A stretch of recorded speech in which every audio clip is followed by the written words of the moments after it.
Je suis la directrice d'exploitation d'un supermarché. On m'a présenté des personnes sourdes formées au métier de la grande distribution.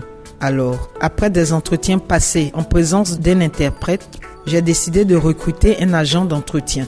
Il porte ce badge. C'est d'ailleurs un bon agent. Il est propre, méthodique et respectueux des règles. Il est un peu timide, je l'avoue, mais il s'est bien intégré.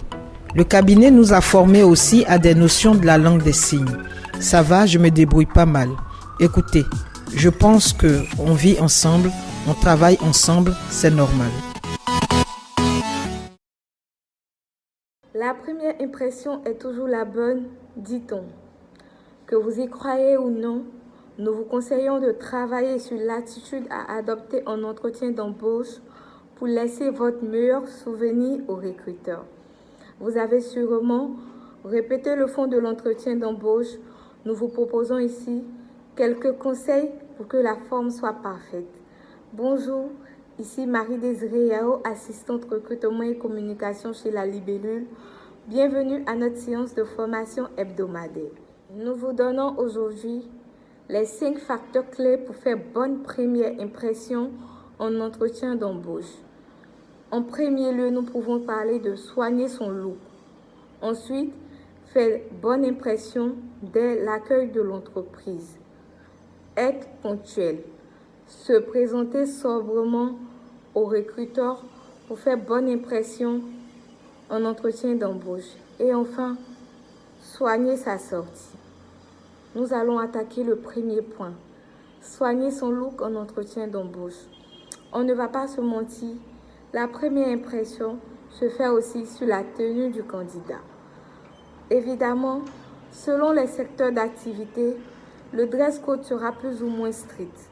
Dans le doute, quelle que soit l'option retenue, mieux vaut ne pas en faire trop. Évitez les bijoux bling bling, le cil froissé décoiffé qui vous va si bien au quotidien. Se montrer clean en entretien, c'est une marque d'attention. Le contraire pourrait laisser penser que vous ne prenez pas le rendez-vous au sérieux. Pour les hommes, par exemple, le minimum est de cirer ses chaussures et de vérifier l'absence de taches susceptibles d'attirer l'œil du recruteur. Passons maintenant à la deuxième étape, faire bonne impression dès l'accueil de l'entreprise. Savez-vous que les agents d'accueil sont parfois avertis de la tenue des process de recrutement?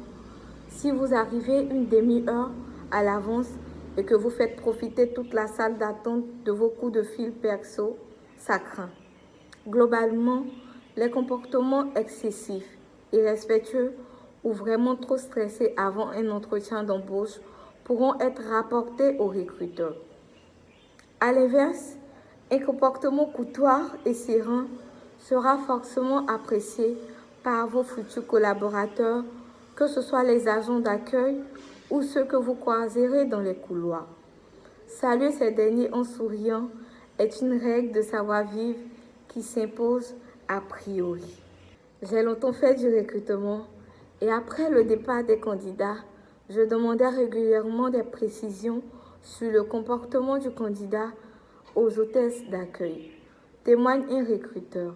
Ensuite, il faudra être ponctuel. La ponctualité est l'une des clés pour faire bonne impression. Les recruteurs n'aiment pas vous attendre. Outre le fait que vous laisserez transparaître un manque de professionnalisme, elle démontre que vous ne savez pas gérer votre temps. Soyez donc à l'heure pour vos entretiens d'embauche. Vérifiez votre temps de trajet la veille pour planifier votre départ. En cas de retard pendant votre trajet, prévenez votre recruteur. Après, devant le recruteur, il va falloir se présenter sobrement pour faire bonne impression au cours de l'entretien. Le premier contact avec le recruteur est souvent présenté comme un art quasi technique. Une poignée de main ferme mais pas écrasante, un regard soutenu mais pas insistant, un sourire naturel mais pas bénette. On vous conseillera avant tout de rester naturel. C'est une petite cérémonie qui ne doit pas devenir un show. Une phrase du genre « Je suis ravi de faire votre connaissance » ou « Je suis heureux de vous rencontrer » suffit. On peut éventuellement, si besoin, rappeler avant son prénom, son nom et sa qualité professionnelle. En revanche, inutile de remercier le recruteur de vous accorder du temps, c'est son travail. En entrant dans la salle, attendez que le recruteur vous invite à vous asseoir, éventuellement en vous indiquant une place.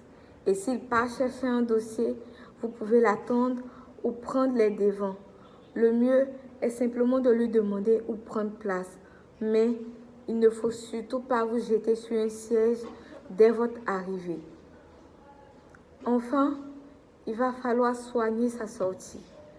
Si les premières minutes de l'entretien sont capitales pour que le recruteur se fasse une bonne première impression de vous, il serait dommage de tout gâcher à la fin. C'est la dernière impression que vous allez laisser de vous. N'hésitez pas à poser des questions, soigneusement préparées en amont et adaptées à votre interlocuteur. Technique.opérationnel, opérationnel.dirigeant. Vous pouvez également parler de la suite du processus d'embauche. Vous soulignerez ainsi votre intérêt pour le poste.